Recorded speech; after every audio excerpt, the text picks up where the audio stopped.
ഈശോയെ, സംസാരിക്കാനും പ്രവർത്തിക്കാനുമുള്ള ശക്തി എനിക്ക് ലഭിക്കുന്നതിന് ദിവ്യമായ മാന്ത്രിക പരിവർത്തനം അങ്ങ് എന്നിൽ വരുത്തിയതായി ഞാൻ കാണുന്നു.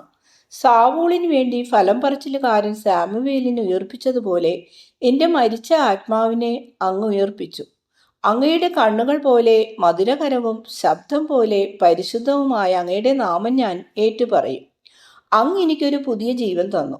പ്രയാസമേറിയ ഒരു പ്രസവത്തിലൂടെ ജന്മം കൊണ്ട ഒരു നവജാത ശിശുവിൻ്റെ കാര്യത്തിൽ എന്ന പോലെ എൻ്റെ ജീവിതത്തിന് രൂപവും ശക്തിയും ഇല്ലാതെയാണ് ഇരിക്കുന്നത്. അതിപ്പോഴും പഴയ ദുശീലങ്ങളുടെ സമ്മർദ്ദവുമായി സമരത്തിലാണ്. എൻ്റെ മരണത്തിൽ നിന്നും പുറത്തു വരാൻ എന്നെ സഹായിക്കൂ. ഞാൻ ഒന്ന് മനസ്സിലാക്കിയിരിക്കുന്നു. അതായത് ഇപ്പോഴും എന്നിൽ കുറെ മനുഷ്യത്വം ബാക്കി നിൽക്കുകയാണ്. ഞാൻ പൂർണ്ണമായും ഒരു മൃഗമല്ല. സ്നേഹിക്കുവാനും സ്നേഹിക്കപ്പെടാനുമുള്ള കഴിവും ക്ഷമിക്കുവാനും ക്ഷമിക്കപ്പെടാനുമുള്ള കഴിവും ഇപ്പോഴും എനിക്കുണ്ട്. അങ്ങയുടെ സ്നേഹം അത് ക്ഷമ തന്നെയാണല്ലോ. എന്നെ പഠിപ്പിച്ചിരിക്കുന്നു. ഞാൻ പറഞ്ഞത് ശരിയല്ലേ? അതെ സുഹൃത്തെ. അങ്ങനെയെങ്കിൽ എന്നെയും കൂടെ കൊണ്ടുപോകൂ.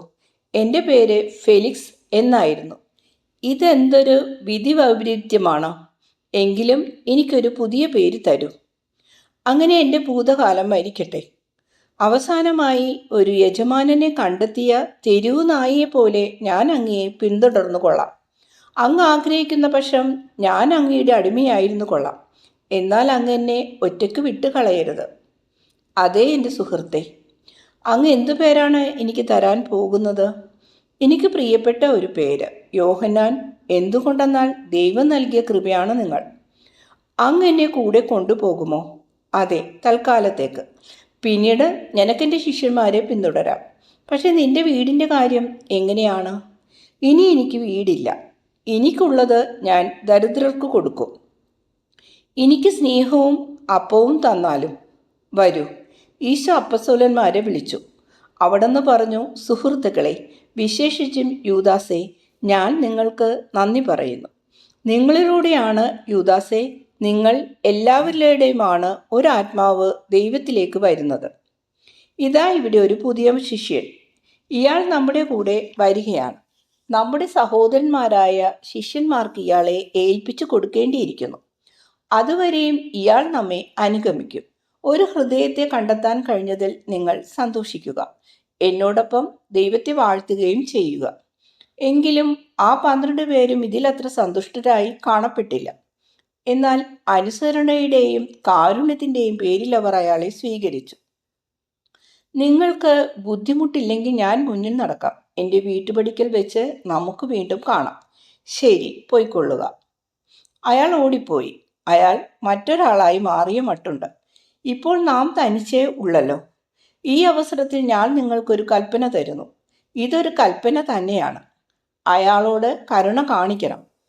അയാളുടെ ഭൂതകാലത്തെപ്പറ്റി ആരോടും പറഞ്ഞു പോകരുത്. രക്ഷിക്കപ്പെട്ട ആ സഹോദരനോട് ദയയില്ലാതെ സംസാരിക്കുകയോ പെരുമാറുകയോ ചെയ്യുന്നത് ആരായിരുന്നാലും അവരെ ഞാൻ ഉടനടി പുറന്തള്ളും. എല്ലാവർക്കും മനസ്സിലായോ? നോക്കൂ, ദൈവം എത്ര നല്ലവനാണെന്ന്. നാം ഇവിടെ മാനുഷികമായ ഒരു കാര്യത്തിനാണ് വന്നത്. എങ്കിലും ദൈവികമായ ഒരു കാര്യം നേടിയെടുത്ത് നാം തിരികെ പോകുന്നത്. മാനസാന്തരപ്പെട്ട ഈ പുതിയ ആത്മാവിൻ്റെ പേരിൽ സ്വർഗത്തിലുള്ള സന്തോഷം ഓർക്കുമ്പോൾ ഞാനും സന്തോഷം കൊണ്ട് മതിമറക്കുന്നു. അവർ ആ വീടിൻ്റെ അടുത്തെത്തി. അയാൾ വീട്ടുപടിക്കൽ തന്നെയുണ്ട്. ഇരുണ്ട നിറത്തിലുള്ള ഒരു കുപ്പായവും അതിനു യോജിച്ച മേൽക്കുപ്പായവുമാണ് അയാൾ അണിഞ്ഞിരിക്കുന്നത്. ഇട്ടിരിക്കുന്ന ചെരുപ്പുകൾ പുതിയവയാണ്. തോളിൽ മനോഹരമായ ഒരു സഞ്ചിയുണ്ട്. അയാൾ മുറിയിൽ കയറി കതകടച്ചു. കഠിന ഹൃദയനെന്ന് കരുതപ്പെട്ടിരുന്ന അയാൾ ഒരു വെള്ളക്കോഴിയെ കയ്യിലെടുത്ത് ചുംബിച്ചിട്ട് കണ്ണീർ പൊഴിച്ചുകൊണ്ട് അതിനെ താഴെ വെച്ചു. കാര്യമറിയാതെ അത് കൊക്കിക്കൊണ്ടിരുന്നു. ഇനി നമുക്ക് പോകാം. എന്നോട് ക്ഷമിക്കുക. എൻ്റെ കോഴികൾക്ക് എപ്പോഴും എന്നോട് വളരെ ഇഷ്ടമാണ്. ഞാൻ അവരോട് സംസാരിക്കുകയും അവ എന്നെ മനസ്സിലാക്കുകയും ചെയ്തിരുന്നു. നിങ്ങളെ ഞാനും മനസ്സിലാക്കുന്നു, സ്നേഹിക്കുകയും ചെയ്യുന്നു. അത്രയധികമായി സ്നേഹിക്കുന്നു. കഴിഞ്ഞ 35 വർഷമായി ലോകം നിങ്ങൾക്ക് നിഷേധിച്ചിരുന്ന മുഴുവൻ സ്നേഹവും ഞാൻ നിങ്ങൾക്ക് തരാം. ഓ, അതെനിക്കറിയാം. ഞാനത് അനുഭവിക്കുന്നുണ്ട്. അതുകൊണ്ടാണല്ലോ ഞാൻ കൂടെ വരുന്നത്. എന്നാൽ മനുഷ്യരെക്കാൾ വിശ്വസ്തത പുലർത്തുന്ന ജന്തുക്കളെ സ്നേഹിച്ചിരുന്ന ഒരു മനുഷ്യന്റെ വികാരങ്ങൾ മാനിക്കണേ. ശരി, നിങ്ങളുടെ കഴിഞ്ഞ കാലമൊക്കെ മറക്കൂ. നിങ്ങൾക്ക് വളരെയേറെ കാര്യങ്ങൾ ഇനി ചെയ്യാനുണ്ട്. നല്ല പരിചയ സമ്പന്നനാകയാൽ അത് വളരെ ഭംഗിയായി നിർവഹിക്കാൻ നിങ്ങൾക്ക് കഴിയും. ഷെമയോനെ, ഇവിടെ വരിക. മത്തായിയും വന്നോളൂ. ഇത് കേൾക്കൂ. ഈ മനുഷ്യൻ ഒരു ജയിൽ പുള്ളി എന്നതിലുപരി ഒരു കുഷ്ഠരോഗിയായിരുന്നു. പിന്നെ ഇയാൾ ഒരു പാപിയാണ്. അവർ എനിക്ക് വളരെ പ്രിയപ്പെട്ടവരാണ്. എന്തുകൊണ്ടെന്നാൽ പാവപ്പെട്ട ഹൃദയങ്ങളെ മനസ്സിലാക്കുവാൻ അവർക്ക് കഴിവുണ്ട്. ഇത് ശരിയല്ലേ? എന്റെ കർത്താവേ, അങ്ങയുടെ സന്മനസ്സിന് നന്ദി. എന്നാൽ ദൈവത്തെ സേവിക്കുന്നതിലൂടെ ഇതുവരെയുള്ള പാപങ്ങൾ ക്ഷമിക്കപ്പെട്ടിരിക്കുന്നുവെന്നും ഇനി സമാധാനം മാത്രമേ നിലനിൽക്കുകയുള്ളൂവെന്നും എൻ്റെ ഈ സുഹൃത്തിന് ഉറപ്പു കൊടുക്കണം, തീഷ്ണൻ പറഞ്ഞു. ശരിയാണ്. പഴയ തിന്മകളുടെയും വിദ്വേഷത്തിൻ്റെയും സ്ഥാനത്ത് സമാധാനവും പുതിയ യൗവനവും കൈവരിക്കുക.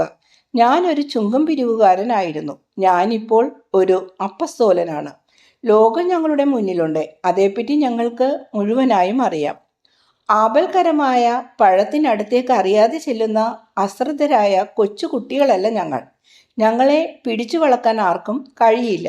കാരണം ഞങ്ങൾ വസ്തുതകൾ ശരിയായി മനസ്സിലാക്കുന്നു. പാപം എങ്ങനെ ഒഴിവാക്കണമെന്നും മറ്റുള്ളവരെ അതിൽ നിന്നും എങ്ങനെ പിന്തിരിപ്പിക്കണമെന്നും ഞങ്ങൾക്ക് അറിയാം. വളഞ്ഞുപോയവരെ നിവൃത്തിയെടുക്കാനും അറിയാം.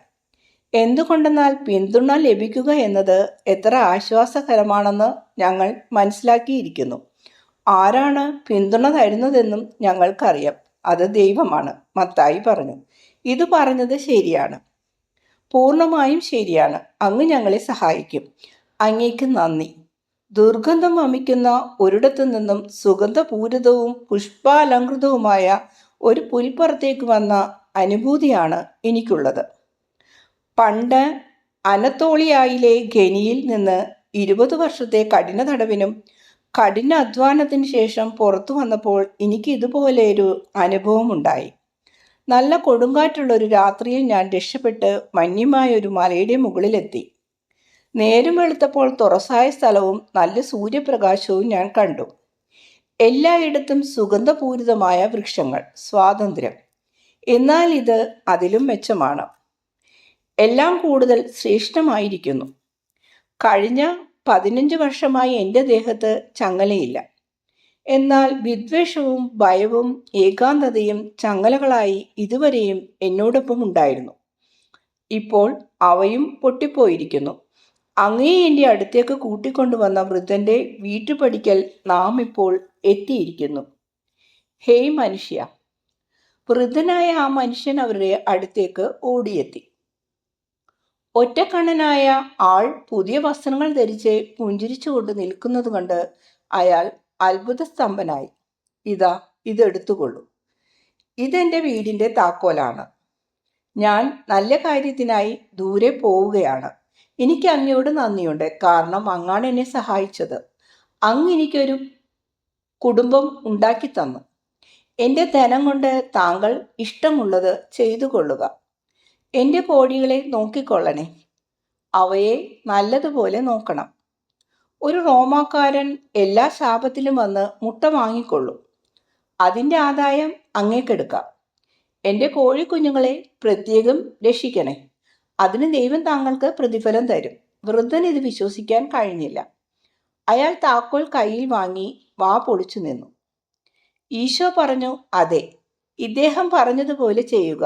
ഞാനും അങ്ങയോട് നന്ദിയുള്ളവനായിരിക്കും. ഈശോയുടെ നാമത്തിൽ ഞാൻ നിന്നെ അനുഗ്രഹിക്കുന്നു. നസ്രയൻ, അങ്ങ് കാരുണ്യം. ഞാൻ കർത്താവിനോട് സംസാരിച്ചു. സ്ത്രീകളെ, പുരുഷന്മാരെ, ഇതാ മിശിഹ ഇവിടെ. അയാൾ ഒരു കഴുകനെ പോലെ ഒച്ചയുണ്ടാക്കി. ആളുകൾ പലയിടത്തു നിന്നും ഓടിയെത്തി. ഞങ്ങളെ അനുഗ്രഹിക്കൂ, അവർ വിളിച്ചു പറഞ്ഞു. ചിലർ പറഞ്ഞു, ഇവിടെ താമസിച്ചാലും. മറ്റു ചിലർ ചോദിച്ചു, അങ്ങ് എവിടെ പോകുന്നു? കുറഞ്ഞ പക്ഷം അങ്ങ് എങ്ങോട്ട് പോകുന്നുവെന്ന് ഞങ്ങളോട് പറയുക.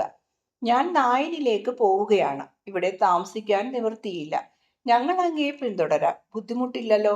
വരിക. ഇവിടെ നിൽക്കുന്നവർക്ക് ശാന്തിയും അനുഗ്രഹവും ഉണ്ടാവട്ടെ. അവർ മുഖ്യപാതയിൽ പ്രവേശിച്ച് അതിലൂടെ നടന്നു. ഈശോയുടെ അടുത്തുകൂടി നടന്നിരുന്ന മനുഷ്യൻ ഒരു വലിയ സഞ്ചി താങ്ങിക്കൊണ്ട് നടക്കുന്നത് കണ്ടപ്പോൾ പത്രോസിന് ജിജ്ഞാസ തോന്നി. അദ്ദേഹം ചോദിച്ചു. എന്താണിതിൽ? വലിയ ഭാരം തോന്നിക്കുന്നല്ലോ. എന്റെ തുണിയും പുസ്തകങ്ങളുമാണ്. എന്റെ സുഹൃത്തുക്കളായ കോഴികളെ വിട്ടുപോരാൻ എനിക്ക് മനസ്സില്ലായിരുന്നു. എങ്കിലും അവക്ക് വലിയ ഭാരമാണ്. ഹേയ്, ശാസ്ത്രത്തിനാണ് ഭാരം. തീർച്ചയായും ആരാണ് അത് ഇഷ്ടപ്പെടുന്നത്? എന്നെ ഭ്രാന്തനാവാതെ പിടിച്ചു നിർത്തിയത് ഇവയാണ്. ഹാ, നിങ്ങൾക്കിത് വളരെ ഇഷ്ടമായിരിക്കും. എന്തു പുസ്തകങ്ങളാണിവ?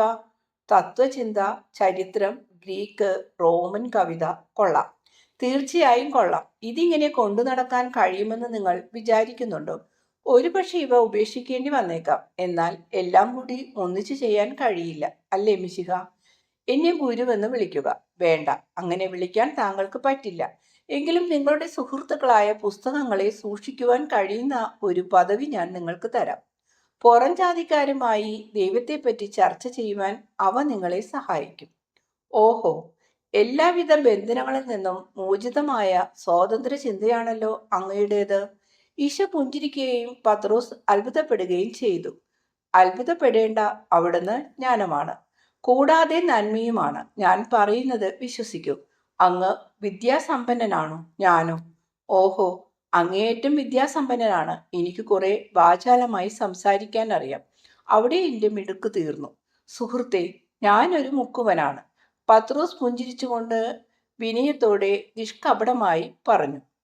അങ്ങ് സത്യസന്ധനായ ഒരു മനുഷ്യനാണ്. ഇത് താങ്കൾ സ്വയം പഠിച്ചൊരു ശാസ്ത്രമാണ്. ഇത് പഠിക്കാൻ വളരെ ബുദ്ധിമുട്ടുള്ള ഒരു ശാസ്ത്രവുമാണ്. ഞാനത് ഇഷ്ടപ്പെടുന്നു. ഞാൻ നിങ്ങളെയും ഇഷ്ടപ്പെടുന്നു. എന്തുകൊണ്ടെന്നാൽ നിങ്ങൾ ആത്മാർത്ഥതയുള്ള ആളാണ്. കൂടാതെ താങ്കൾ സ്വയം കുറ്റപ്പെടുത്തുകയും ചെയ്യുന്നു. എന്നാൽ ഞാനെല്ലാം ക്ഷമിക്കുന്നു, എല്ലാവരെയും സഹായിക്കുകയും ചെയ്യുന്നു. എന്നാൽ ദുഷ്ടമനുഷ്യരുടെ കർക്കശമായൊരു ശത്രുവാണ് ഞാൻ. അവർ എന്നെ അവശനാക്കുന്നു. നിങ്ങൾ പറഞ്ഞത് ശരി തന്നെ. ദുഷ്ടനാ മനുഷ്യൻ സ്വന്തം കർത്തവ്യങ്ങൾ നിർവഹിക്കുന്നതിൽ വീഴ്ച വരുത്തുന്നതാണ്. വീഴ്ച വരുത്തുന്നവൻ അത് ശരി തന്നെ. അങ്ങയുടെ സഞ്ചി കുറെ നേരം ഇങ്ങോട്ട് തന്നേക്കൂ. ഒരു കാരണവശാലും ഞാൻ പുസ്തകങ്ങളുമായി കടന്നു കളയുകയില്ലെന്ന് താങ്കൾക്ക് ഉറപ്പുണ്ടല്ലോ. ഇത് കൊണ്ടു നടക്കാൻ താങ്കൾ ബുദ്ധിമുട്ടുന്നതായി എനിക്ക് തോന്നുന്നു. ഒരു കെണിയിൽ 20 വർഷം പണിയെടുത്ത് താങ്കളുടെ നട്ടെല്ല് തകർന്നിരിക്കുകയാണ്. പിന്നെ എന്തിനാണ് ഇത്ര ബുദ്ധിമുട്ടുന്നത്? എന്തുകൊണ്ടെന്നാൽ സഹോദരന്മാരെ പോലെ നാം പരസ്പരം സ്നേഹിക്കണമെന്ന് ഗുരു നമ്മെ പഠിപ്പിച്ചിട്ടുണ്ടല്ലോ. അവ എൻ്റെ പക്കൽ തരിക. എൻ്റെ ഈ തുണിക്കെട്ട് നിങ്ങൾ എടുത്തുകൊള്ളൂ. എൻ്റെ സഞ്ചിക്ക് വലിയ ഭാരമില്ല. അതിൽ ചരിത്രമോ കവിതയോ ഒന്നുമില്ല. എൻ്റെ ചരിത്രവും കവിതയും പിന്നെ നിങ്ങൾ പറഞ്ഞ മറ്റുള്ളവയുമെല്ലാം അവിടെ നിന്നാണ്. എൻ്റെ ഈശോയാണ്, നമ്മുടെ ഈശോയാണ്.